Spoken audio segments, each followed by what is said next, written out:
Y'all are focused on one group. Y'all, hold on, bro. Y'all are No, focused I on said one group Mexicans too. when Hold on, another hold on, group that listen. just I said fucking goes under Mexicans the stick with Mexicans. radar and does I what they said want to do. Mexicans stick with Mexicans. It's weird. And when you But that's we not didn't that's not the acknowledge. Hold on, that's hold not on, the hold on, hold on. consensus on this fucking app, We or didn't even say in we didn't general say in public. The we consensus didn't is, say oh, that white white person people are the bad, only ones. white person bad. But all we're seeing now today, even the white people are getting ready to look at them like, hold up, they're starting to fuck shit up that we got here been the too. case, bro. So We I didn't don't say that understand why you guys are so we fucking didn't say that pinpointed what on Trump's white saying to you, people though, is when we there's a really need to be worried tribalism. about them other Meaning, people. hold on, bro. I'm not I held saying on you enough for wrong. you, to be honest with you. I'm saying this. When you said Mexicans, they've always done that. They've always been about the self-preservation of Mexicans. Whites have always been about the preservation of whites. Chinese have always been about the self-preservation. That's not my point, bro. Chinese. That's what. Well, what I'm saying is, we're so busy blaming everybody else. When I say black people, right? Like my man Othello said, we have mayors, we have senators, we have millionaires, we have middle class, we have successful black people. We've got winning illustrations that we can thrive in America if we look at what is out here. The problem is we're so segmented that we argue and we're so divisive over bullshit that we don't stand.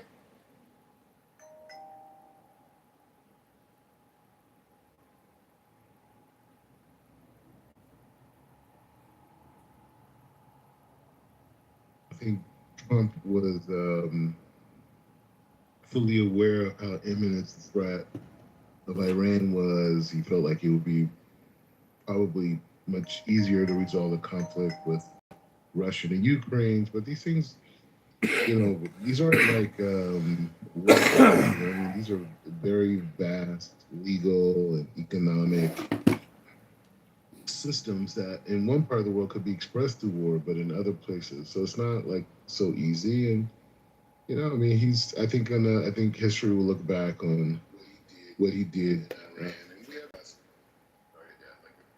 Turn up the heat very soon there, but I think history is going to look back on him and what he did it very favorably. In the same way that even though maybe there was more casualties than we expected in Iraq, but I think we all agree that the Middle East is a much safer place without Saddam and his regime in power, and we definitely wouldn't be able to do.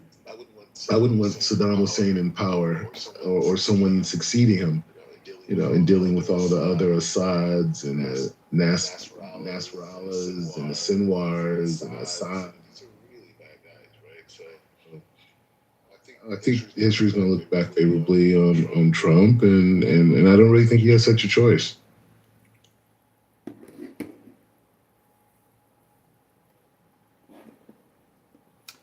Hello, thank you for that excellent analysis, Black Rabbi. That was really top-notch. Geopolitical strategy is genius. Kitover, what's going on, buddy?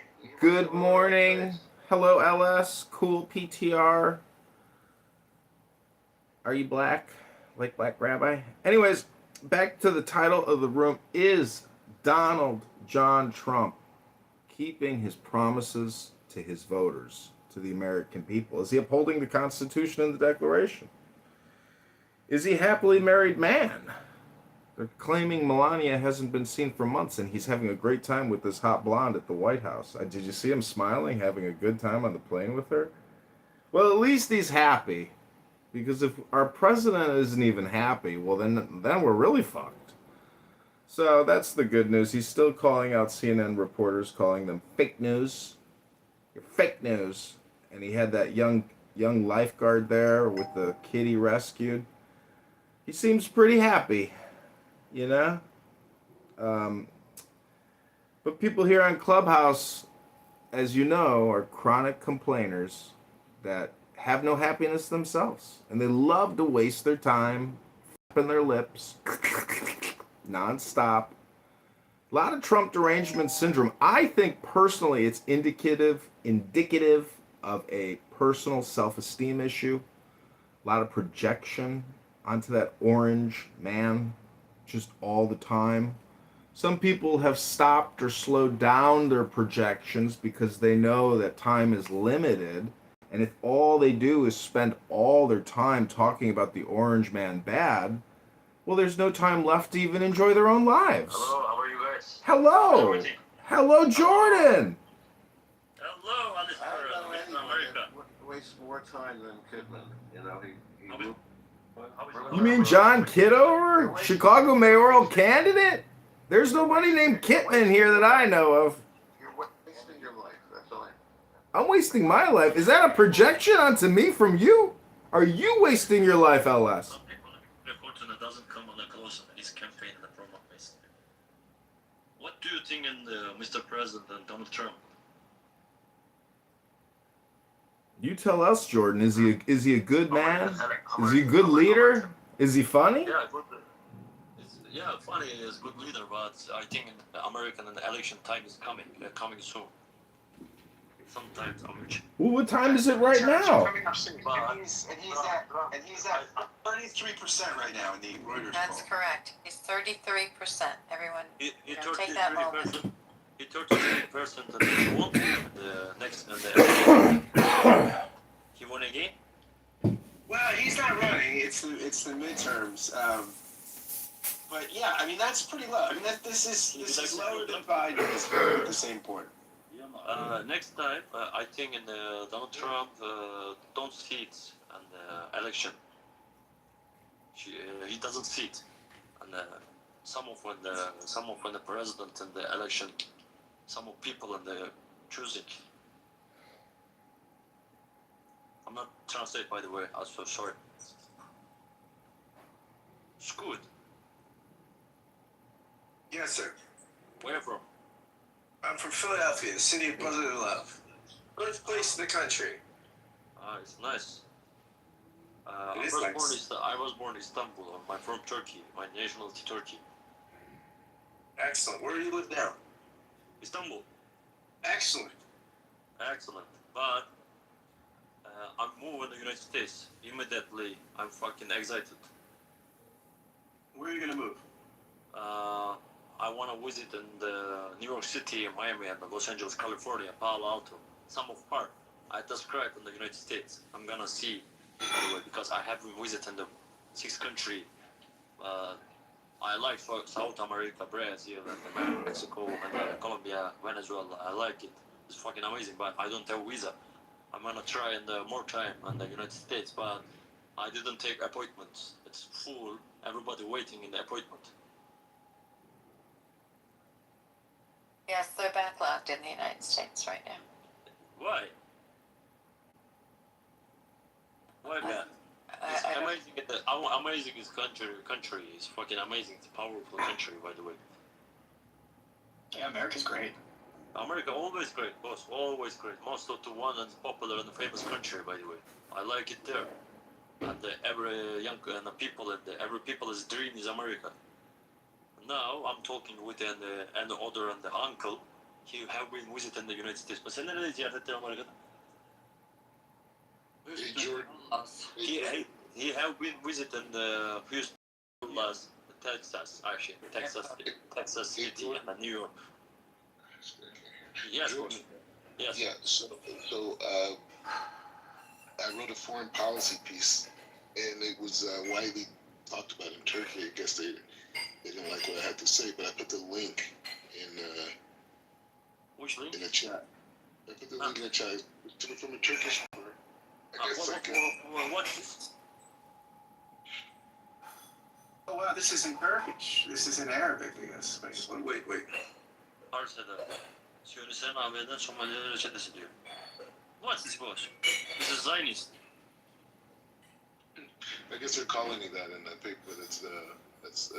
They're responding to a policy piece I wrote here in a think tank that was published. I didn't touch in the politics. I didn't focus politics because I didn't understand the politics. I don't care for anything else. Okay. Yes, I'm gonna move in the United States. I describe in the United States. I'm gonna learn a new culture and I'm gonna see in the United States because it's freaking amazing. I'm explorer in the United States. I'm traveling, visiting for anything else. I'm gonna see on the Empire States and the Liberty City and, for example, on the Ocean Drive, Miami, Los Angeles, Palo Alto, and the Beverly Hills. It's famous streets I'm gonna see in my face, in my eyes, but one by one. You know, I put another piece that just came out yesterday, but it's it's in the Horn of Africa discussing. I wrote an open letter to the president of Somaliland here in Israel, and so the publication Somaliland and Horn of Africa are running the story. My open letter. Yeah, we're trying to create peace. You know, America, Israel, United States, Somaliland. You know what I mean?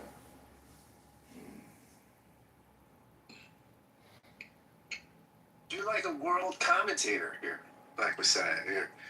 You're putting out messianic vibes all over the world. Well, it's messianic. I think it's pragmatic foreign policy. I love it. I love Trump's pretty much just like a centrist moderate. He's not like, it's not that extreme at all. Like, he's very centrist. What positions, Samuel, do you think Trump has that are second? What would you say those are? That he's like a centrist. I mean, like, he is a centrist. He's a populist, right? Like, that's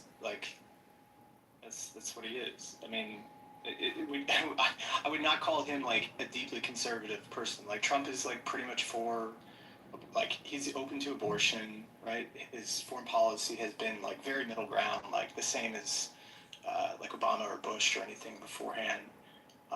You know, he broke from like the old GOP orthodoxy. I think that he believes in like more like market intervention sometimes, and you know, like I think that he's very much a centrist. Like, he's not a super right wing.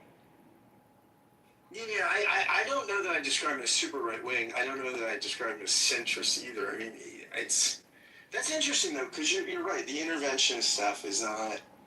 I'd say economically.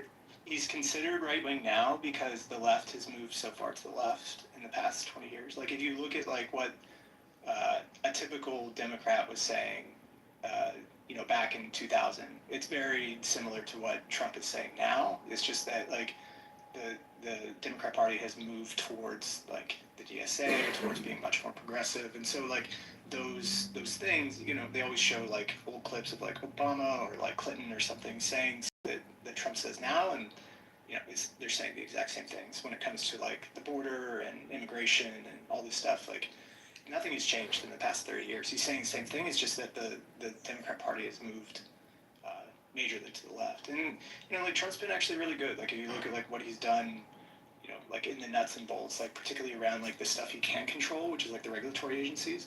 Like, Biden was like heavily weaponizing the regulatory agencies during his term.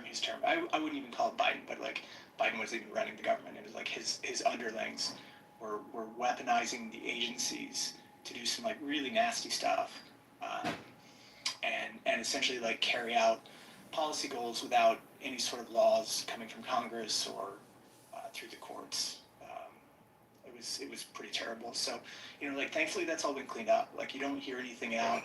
You don't hear anything now about the agencies taking this very like dominant, aggressive viewpoint against you know, people or American business or other stories that we were hearing back in the Biden era. So here we have, okay, just a couple things here to consider.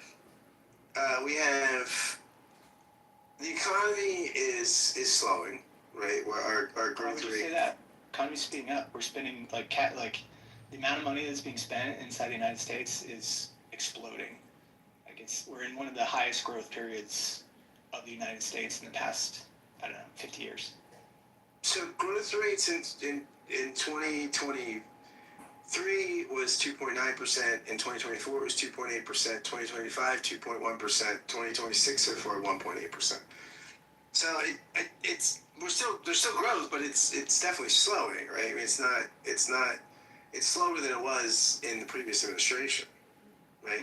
No, definitely not. Like, they're gonna spend $7 trillion on data centers in the next 5 years. Like that level of capital expenditure just was not taking place beforehand. Like, I don't think you understand how big the AI build out is going to be. Like, if you It may be. If the AI build out explodes, then it will be higher, right? But right now, we'd say like 1.8 is lower than 2.8, right? I'm saying that like the amount of money that's going to is being spent is really like, we would be in a very low growth environment had it not been for the AI boom right now, and that's how it had been since like 2008. So you're saying is that 1.8 is higher than 2.8. So the 2026 growth at 1.8 is higher than the 2024. You're talking about like GDP growth? Yeah. I haven't looked at it. I just mainly focus on like the amount of like that sector spending, and it's absolutely exploded. Like GDP covers everything, right? But if you're looking at like where. Wait. So let me get this straight. So Samuel is saying that when he measures the success of the economy, he is only looking at one sector. Did I hear that correctly? Yes, I think so. I don't want to. Maybe I'm misunderstanding, but that's what it sounded like. I mean, wasn't like I think that like obviously like some of the sectors have been like flatlined for a long time just because there's not a ton of growth options. Like that was kind of the argument that a lot of the climate people were making, that we had kind of peaked in terms of like electricity usage, in terms of like commodity usage. And so, like, pushing for efficiency gains made sense, but now we've kind of shifted into this like new environment where we're starting to expand capacity again, and it's been extremely significant. I will add they removed $25 billion a month from Social Security payouts. They say there were over 11 million fraudulent recipients of Social Security. That was released yesterday. So it's not just about efficiency. I think we need to replatform Medicare, Medicaid. We need to replatform Social Security. We need real structural platform change because the fraud, the waste is that much. It's really all coming from Medicare, Medicaid. I am complete. So there was 11 million Social Security recipients. How many arrests have been made? Like financial crimes are like notoriously difficult to actually prosecute. I don't know if you've actually like tried to like sue somebody. Typically they like settle without going to trial. Like something like 95% of cases don't actually ever make it to trial. It's a very, very, very, very low amount, and prosecutors typically only take to trial like what they know is almost like 100% going to be getting a conviction in their favor. Yeah. Yeah, but I mean, well, duh. But I'm saying, like, do you know the conviction rates? If you're gonna make a claim that you have 11 million Social Security recipients and you've had no arrests, nothing like that, that's kind of fucking weird. I mean, it just sounds like you're just pulling a number out of your ass. Like, the proof is in the pudding. Of course, it's hard to prove financial crimes. Financial crimes are notoriously tough, just like political corruption. Well, I mean, criminal arrest wouldn't speak to the entire thing. What if they do a civil settlement and just let everything go instead? Well, it's not. You still have some people going to a court reviewing if they're still. Danelle. Where the settlement, sir? Danelle, I know people here are very lazy and no one's going to get a link for you, but you could Google it if you want. Hello?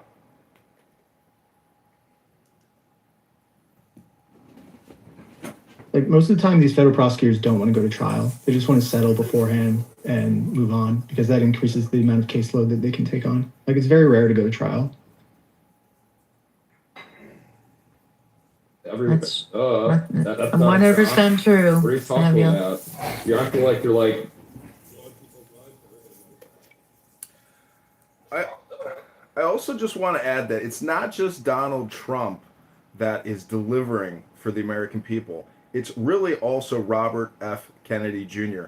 And not many people know this, but this app was instrumental in getting Kennedy as an opponent and running, and eventually him dropping out, dissolving, and joining the Trump administration and endorsing Trump and telling all voters not to vote for me, vote for Trump, even if I'm on the ballot, because the Democrats want to split the vote. vote for Trump. Clubhouse and that young man Augustus Palante, and especially his wife, were instrumental in creating Kennedy content and Kennedy publishing, which ultimately ended up with him joining the Trump administration. And they just reduced the vaccine schedule from an insane 70 plus to 12 or somewhere around that number, and slowing the delivery, not 5 at a time, but Big Pharma now delivers 5 at a time. So I want 5, I want 7 at a time. I get every vaccine I can get. Love vaccine. The point is, Daryl, welcome to the stage. No. What do you think about the economy? Do you think that 33% in the Reuters poll? What do you make of all this, Daryl? Daryl, going once. Daryl. Yeah, sorry, I couldn't find the button. So it depends on which promises, right? He promised that he was going to lower grocery prices on day one, right? So he promised he was going to end the war in Ukraine within 2 weeks?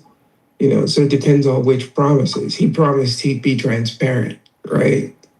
And he is. He's actively day trading or insider trading. He's actively, has anyone seen his wife lately? Where's his wife? No, she's in hiding.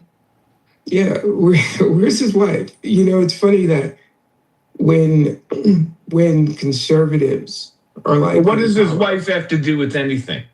I wasn't finished speaking, so if that's okay with you, I want to understand what you're getting at by mentioning. Okay, if you let me finish speaking. All right, bro. But I'm not explaining why I interrupt. And you're still talking. Go ahead, Daryl.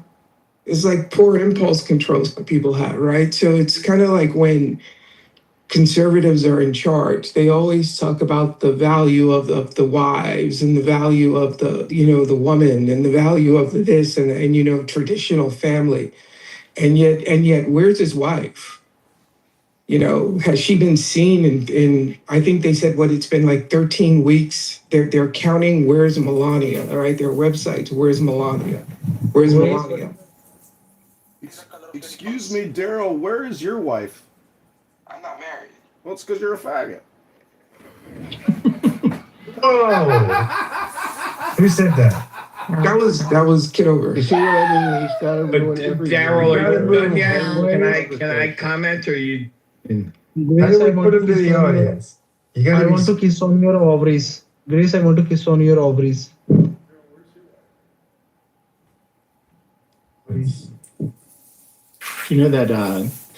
Bringing up Trump's wife is wild. She has nothing to do with it. This is a news story, though, right? She's nobody elected her.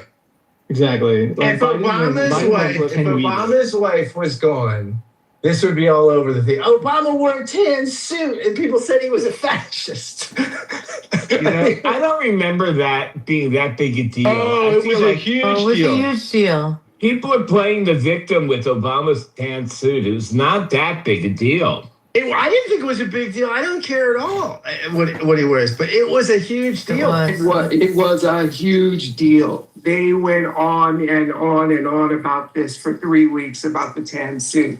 This is what I call selective memory. Absolutely.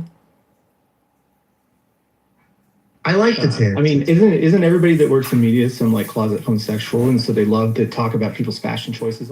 Yeah, I don't understand. It's not like Republican conservative Americans weren't talking about the tan suit. It was the media. So you guys are just repeating media propaganda, you schmucks. No, it was conservative media. It wasn't ABC News. It was conservative talkers who hated the I don't know why, but it just was a thing. Yeah, but we just all of the conservative media people are closeted homosexuals, and so they love talking about this stuff because it's catty. Dude, the tan suit is back in the news from liberal media, not conservative media. What are you talking about?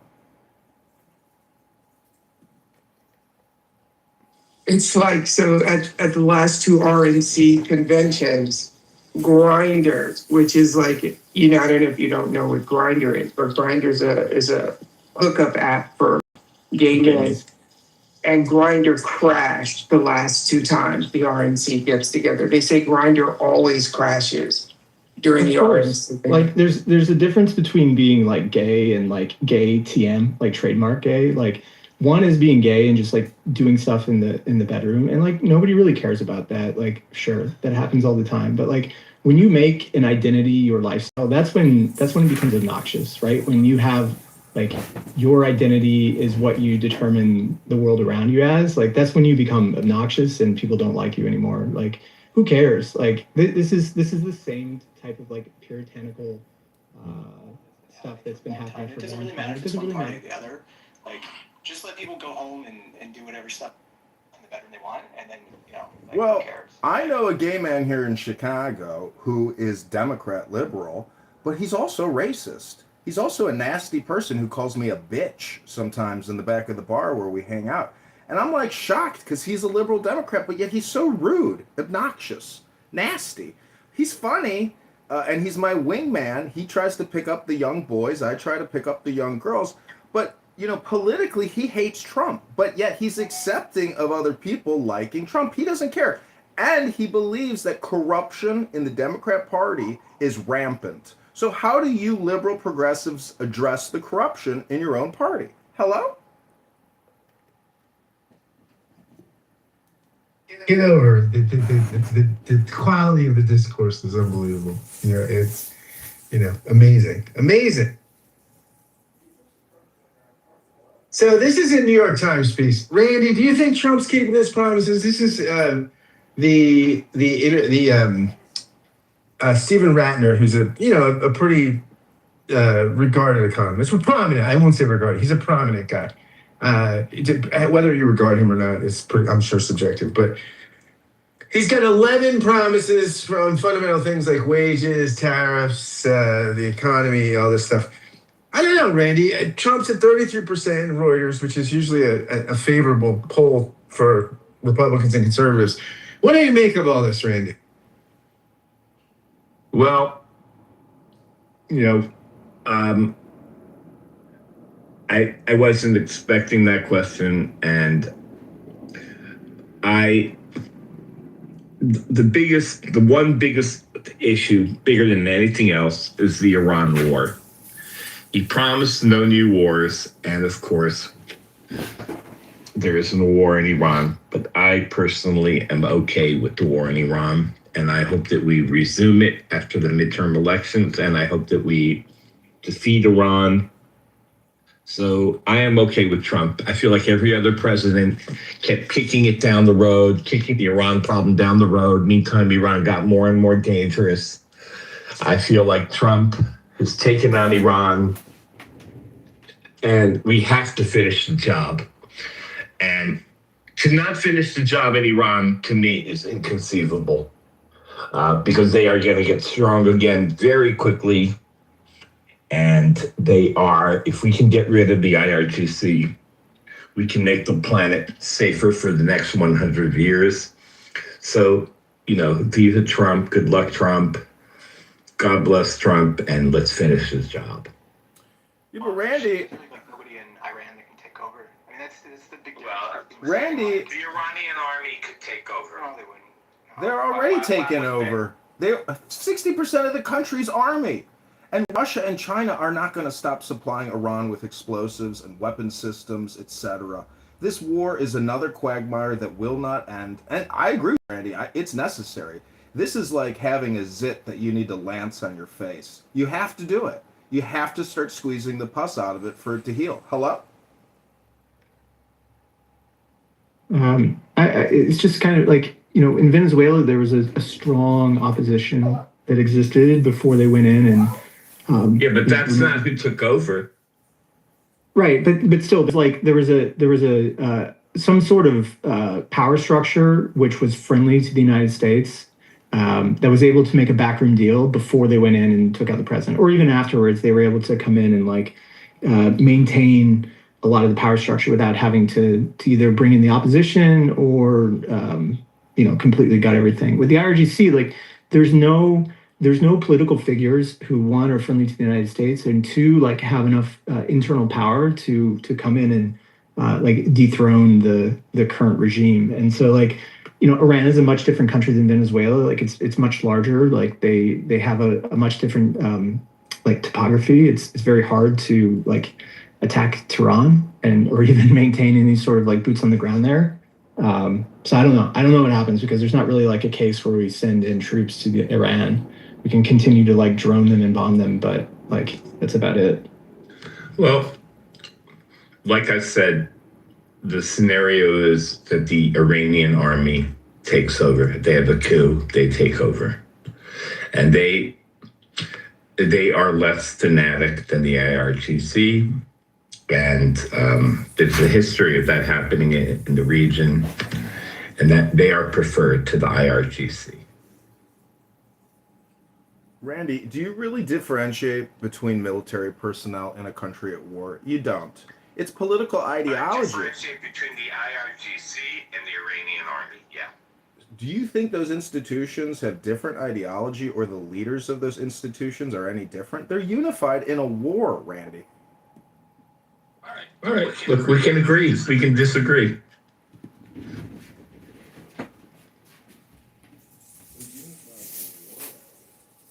Yeah.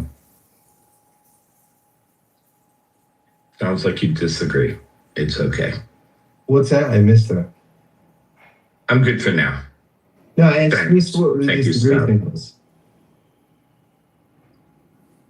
By the way, Randy, I'm with you on the Iran thing. I think it's been a threat in the thorn in the side. But the challenge is the straight thing, which I think it seems like every security expert from both parties knew when they war gamed this out that this was going to be the move, right? That they would close the strait and sort of try to hold everybody hostage.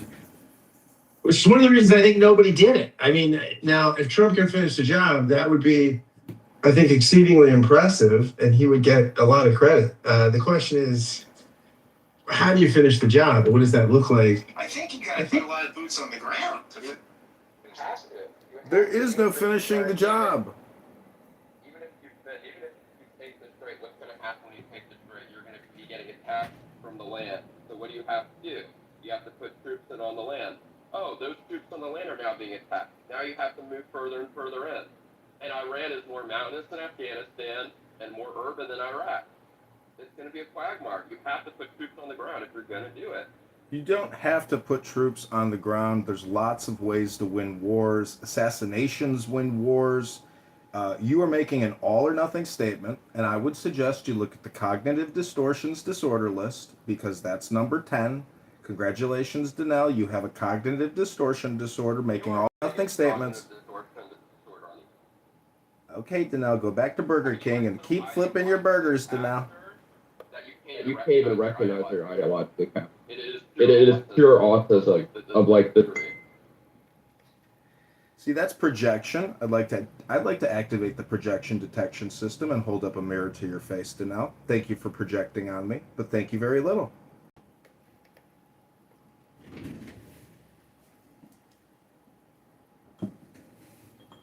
Woohoo!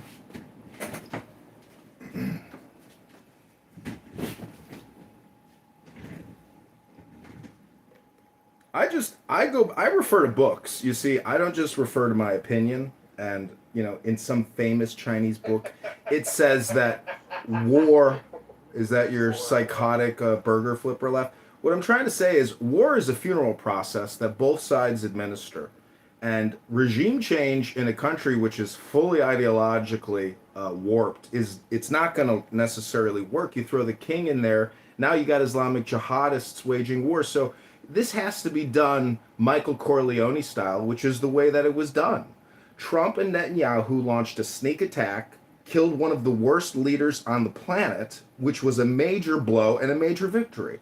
The problem is people on this app, I don't even know what the word apathetic means, but what I'm saying is it's like they're living their own depression and morose real time by being political and judicial analysts here on Clown House. Hello?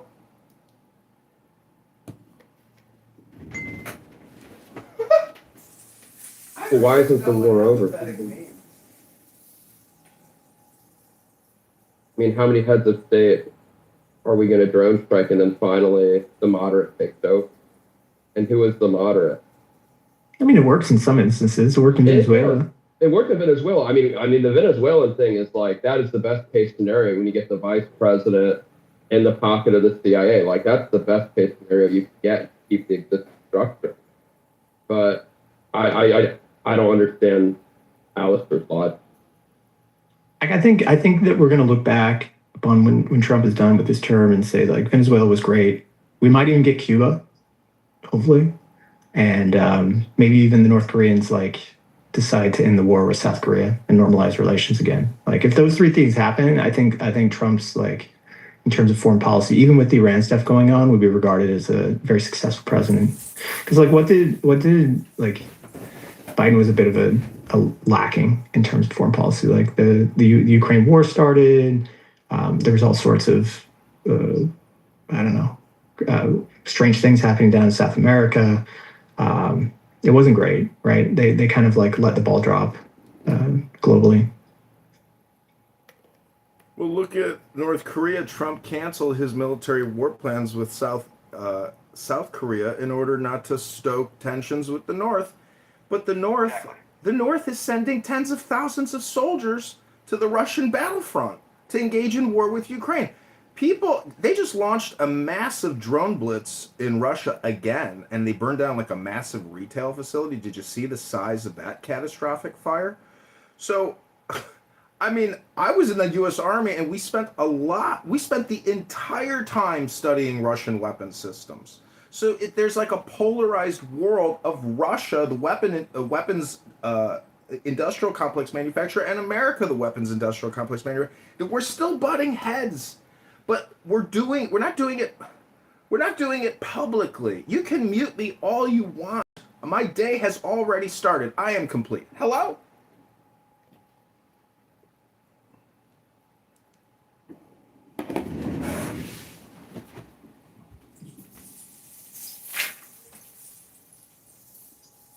I do like a hello. Where did you come up with that?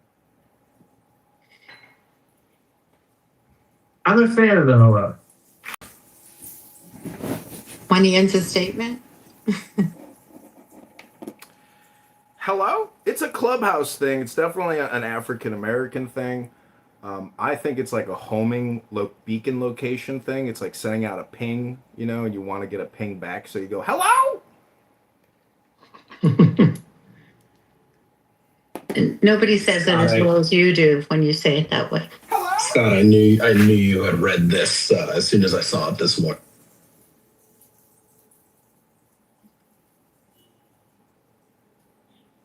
It's a great article. I like Stephen Ratner too. You got the Trump quote. You got the date it was made. You got the venue in which you can find the quote, and then you just have the numbers.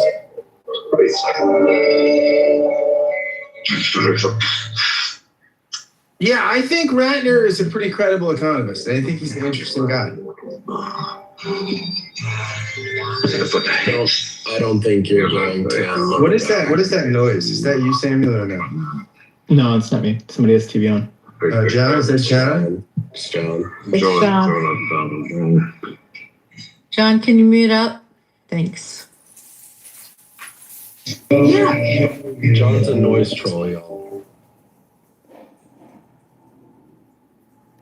I thought you guys were talking about me. I'm a troll, but I'm not necessarily a noise troll. I am a highly annoying person. That's self-awareness. I give you credit for that. Yeah, Adam, I thought it was a good piece. I thought the metrics are pretty objective, which I like about it, right? It's the economy is clearly worse. There's no ifs, ands, or buts about it. We're going to come in at under 2% in this year, for sure. Now, what do you attribute that to, Adam? Why? Stupid wars, tariffs. The tariffs are huge, yeah. Cutting immigration, lack of the gutting of government spending on university research. I think you're on target, Adam. I think you are. Leads to lower growth. That's right, and that's going to be the biggest problem. I don't buy that when you say we're going to look back and say that foreign policy is a success. I don't think the average American cares who's in charge of Venezuela. So I don't think that they're going to look back and think that this was worth doing, because even though no one died on the American side in this op, it still only polled at 30% approval. Adam, people aren't going to look back nostalgically with regards to regime change, but they will look back nostalgically to the time, to the abundance, because we are at peak spending. We are 40 trillion in debt, 200 trillion in unfunded debt. We have bought a lot that we are not entitled to, and the bagman, the bill collector, the tax collector is coming. And the generations that are coming out of college now are graduating with over probably close to $1 million in unseen debt liabilities that they do not know is on their back. Absolutely. Trump, I read something that Trump might be responsible at the end of his 8 years for 1/3 of all federal spending, all federal debt. At the end of his one administration. So I don't think conservatives can ever talk about the debt and the deficit after this is all said and done, because none of them are talking about it while the spending is.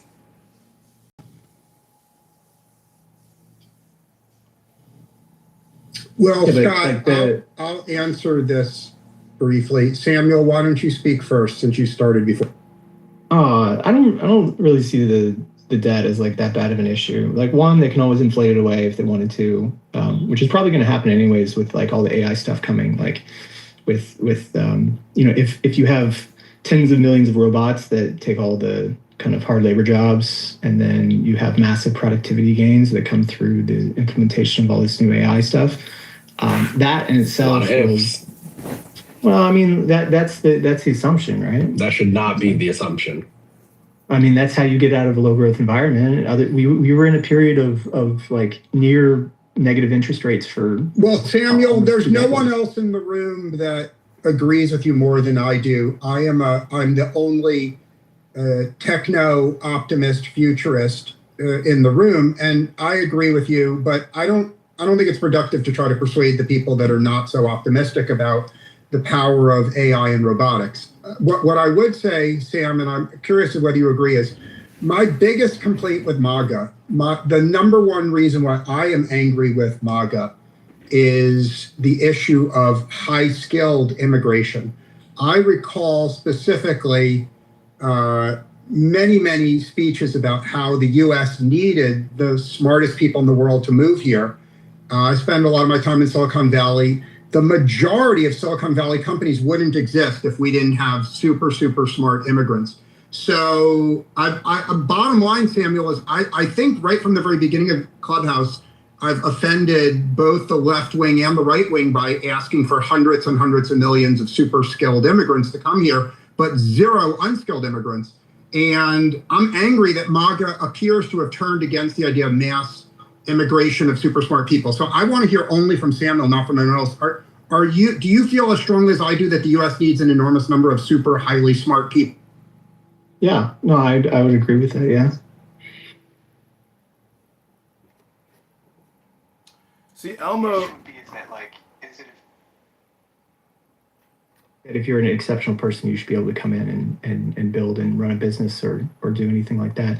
I think the question really, most of those questions around like an H-1B visa was like, should you allow these essentially like mills to bring in these kind of mid-skill workers, and instead of paying an American like $120,000 a year, you're able to bring in like an H-1B that you're paying like 70. Like, should that continue? I would just say that the Trump administration is not interested in these immigrants, regardless of skill level. They're not interested in. Is it your opinion? I mean, it's very clear that they've cut H-1Bs like to the bone. They're not trying to refocus on people who have. Are you sure about that, Adam? Do you got Google's internal numbers? Do you have Microsoft's internal numbers? Do you have any internal numbers? You don't, Adam. You don't. I'm in pharma, so yes, I've seen it. But you're not in big tech. You're in big pharma. Okay. Yeah, but pharma is also Guam is also a huge employer of H-1Bs, the second biggest after Big Tech, right?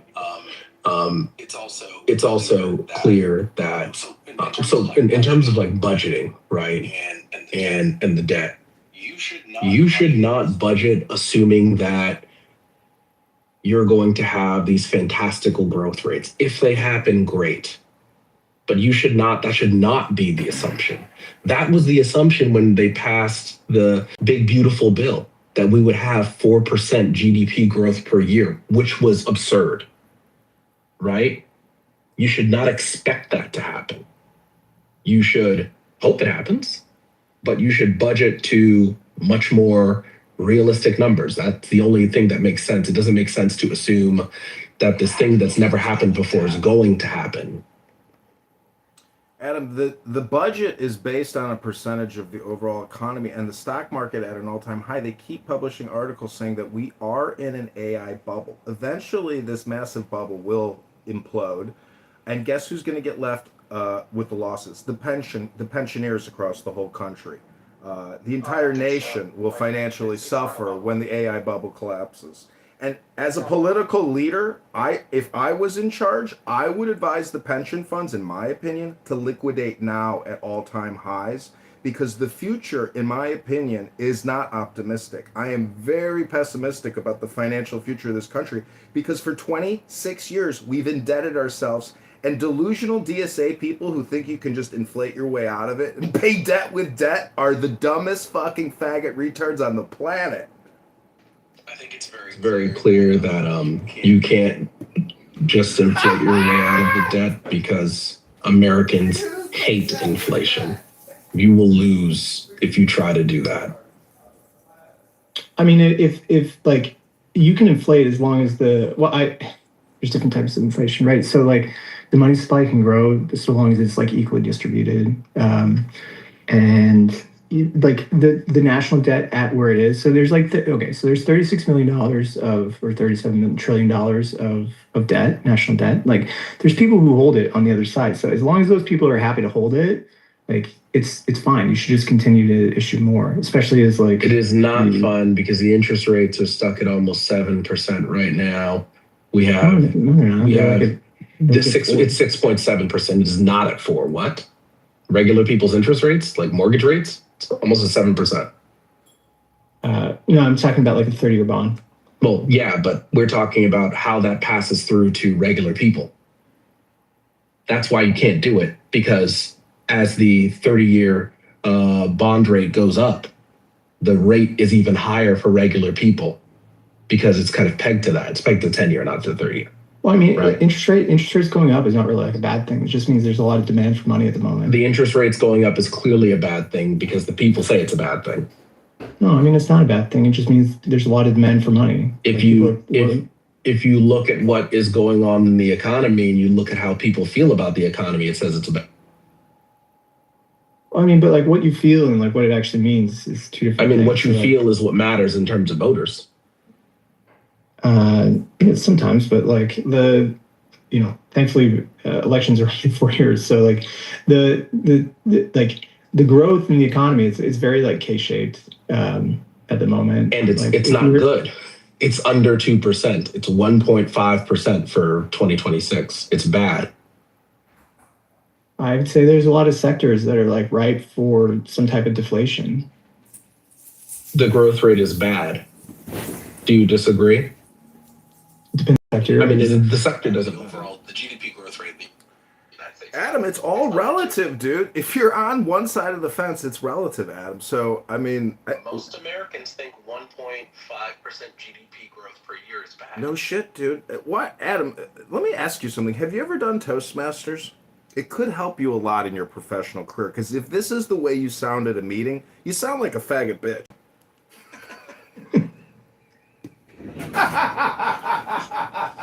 So the 30-year isn't the benchmark for mortgages. It's the 10-year. Correct. And so it's because most people will either refinance or sell their home within 10 years because first-time home buyers who don't have kids often within, I think it's 5, somewhere between 5 and 7 years, will move to a bigger home.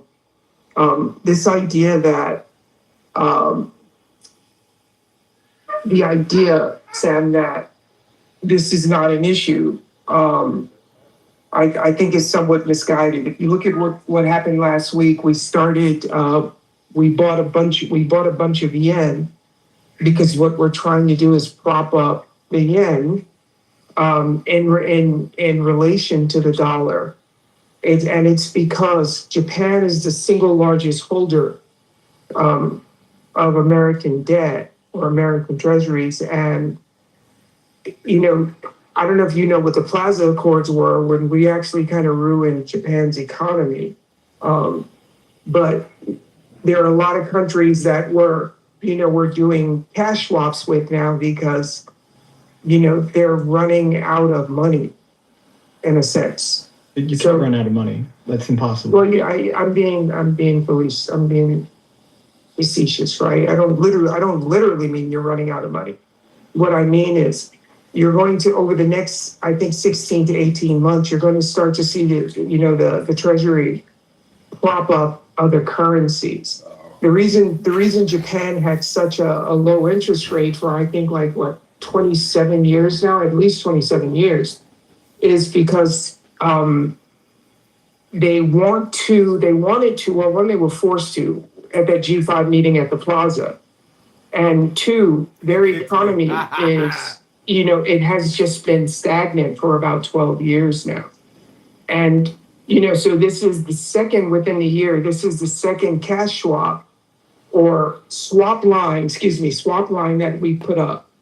The first one we put up, I believe, was with the UAE when the whole war started, because no one had US dollars.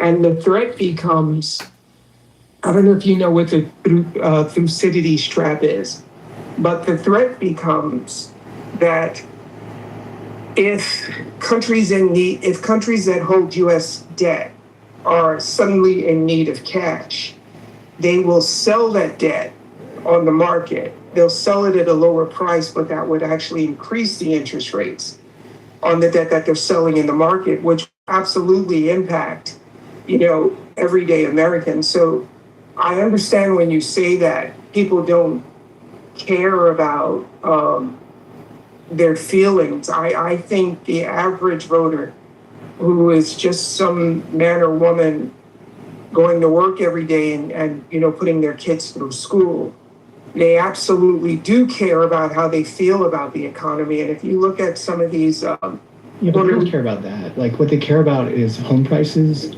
primarily. Okay, so we're saying they don't care about that. What is that they don't care about? I mean, they could probably get to. They probably don't care that the Japanese carry trade is unwinding, right? What they care about is the price of housing, number one, and we've done most of the housing.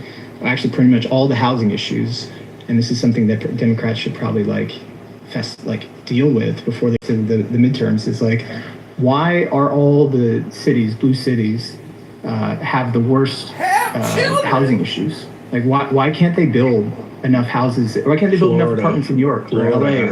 Well, the first thing I would want to say, when you say they don't care about what's happening in Japan, I would rephrase that to say they don't know about what's happening in other countries that hold our debt and how that might impact them, because they will care about the impact when the impact hits their dining room or their living room. So yeah, they may not know about what's happening in Japan and how that will ultimately trickle down and impact them, but I think they will care about it, even if they don't know about it.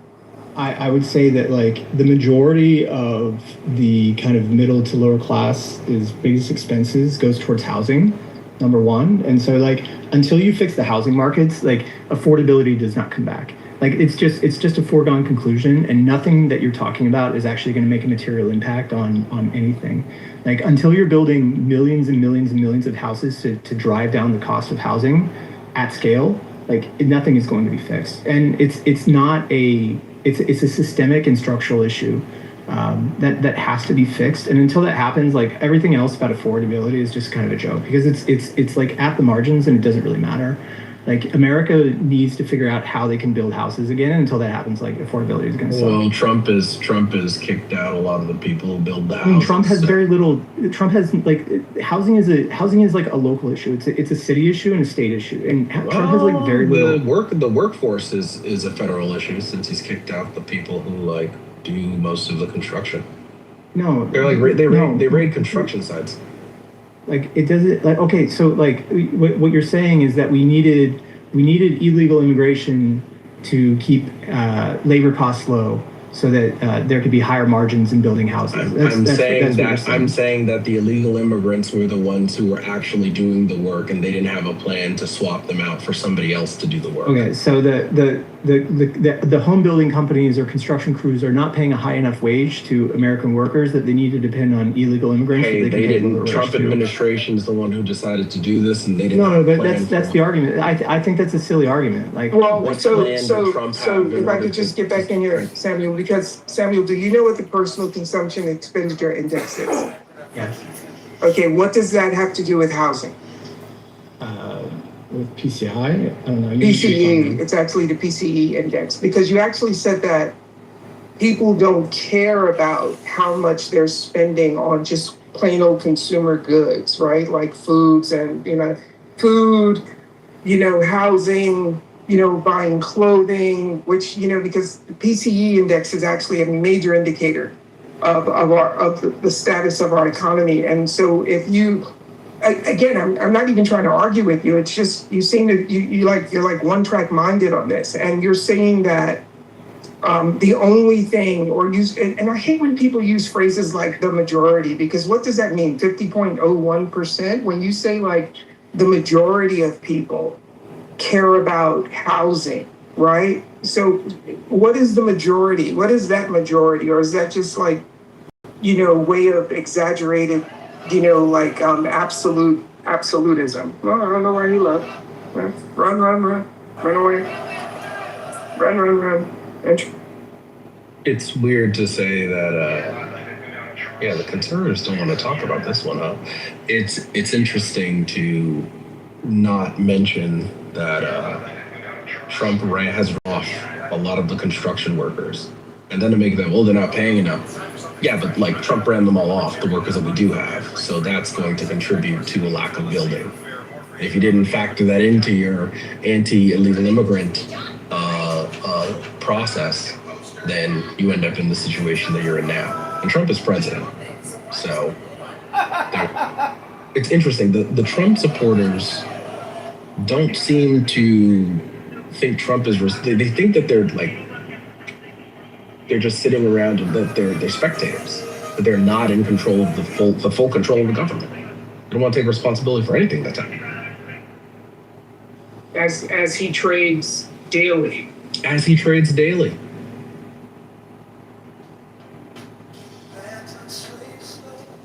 See, this is my theory. That Trump has made a huge wager in the predicting markets that the Democrats will get a massive victory in the midterms. So he doesn't want to leave anything to chance. So this isn't his control. Right? There's a lot you can do. Listen, let's eliminate the first year of Joe Biden's administration, where the GDP grew at 6.2% because that's pandemic rebound, right? 2022, 2.5%. 2023, 2.9%. 2024, 2.8%. Now we're into Trump's years. 2025, 2.1%, and the first half of this year, 1.8%. The economy is clearly slowing down, and it is as clear as day in the numbers of this. Wait, Radner had 1.6%. Oh, sorry, 1.6. Yeah. So it's as clear as day the economy is slowing down, and no amount of bullshit is going to make that unclear. It is clear the deficit is growing rapidly under Donald Trump. They don't have anything to say about that. It's clear the national debt is growing rapidly under Donald Trump. Manufacturing jobs have stalled out under Donald Trump, right? There's been no growth. There's been loss of manufacturing jobs under Donald Trump, right? Hey, just wanted to say really quickly, in addition to what you're saying, Adam, Another thing is that I think I read somewhere that the only portion of the economy that's growing is related to the AI sector and healthcare sector. So everything else is in a recession. I'm not sure, but I think I read that somewhere. Yeah, I'm not even sure what the counter argument would be of like, are there any metrics that would indicate that the economy is in? No. Uporn's not doing good. $4 gas. Well, that's why I think the talking point from the real sycophantic ones has transitioned to it's your patriotic duty to pay for higher gas prices so we can defeat the wrong. Like we didn't even get into the 26% jump in healthcare prices from last year under Donald Trump. John is unusually quiet right now.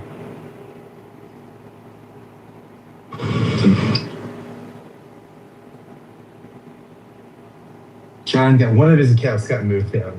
Yeah, well, he's I mean, not only is Trump polling terribly, but he's doing terribly in terms of how much people trust him with the economy, and that's always been one of his strengths. Deserving or undeserving. So pretty clear he's not living up to the campaign promises, especially, I mean, really any of them, honestly, but especially the, gas prices and groceries. Ground beef prices, man, great. You notice, remember when they were talking about Trump running for a third term? You notice they don't even make that joke anymore now.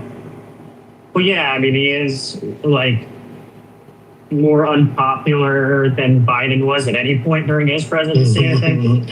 That's how you know that they know that, like, they won't say that this thing has failed, but the fact that they're not making the 4 more years joke anymore to own the libs, because they know that libs would love for him to try to run again at this point because he's so unpopular.